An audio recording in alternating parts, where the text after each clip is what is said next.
حضرت خدیجہ رضی اللہ عنہا آپ کو ورقہ بن نوفل کے پاس لے گئیں، جو ان کے چچا زاد بھائی تھے اور زمانہ جاہلیت میں نصرانی مذہب اختیار کر چکے تھے اور عبرانی زبان کے کاتب تھے، چنانچہ انجیل کو بھی حسب منشائے خداوندی عبرانی زبان میں لکھا کرتے تھے۔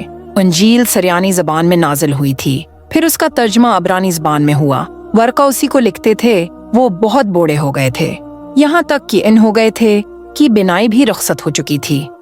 حضرت خدیجہ رضی اللہ عنہا نے ان کے سامنے آپ کے حالات بیان کیے اور کہا کہ اے چچا زاد بھائی، اپنے بھتیجے محمد کی زبانی ذرا ان کی کیفیت سن لیجئے۔ وہ بولے کہ بھتیجے، آپ نے جو کچھ دیکھا ہے اس کی تفصیل سناؤ۔ چنانچہ آپ نے از اول تا آخر پورا واقعہ سنایا، جسے سن کر ورقہ بے اختیار ہو کر بول اٹھے کہ یہ تو وہی ناموس ہے، معزز رازدان فرشتہ ہے جسے اللہ نے حضرت موسیٰ علیہ السلام پر وحی دے کر بھیجا تھا۔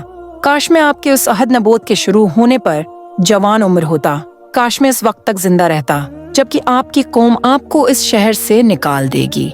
رسول کریم نے یہ سن کر تعجب سے پوچھا کہ کیا وہ لوگ مجھ کو نکال دیں گے، حالانکہ میں تو ان میں صادق و امین و مقبول ہوں۔ ورقہ بولا، ہاں یہ سب کچھ سچ ہے، مگر جو شخص بھی آپ کی طرح امر حق لے کر آیا، لوگ اس کے دشمن ہی ہو گئے ہیں۔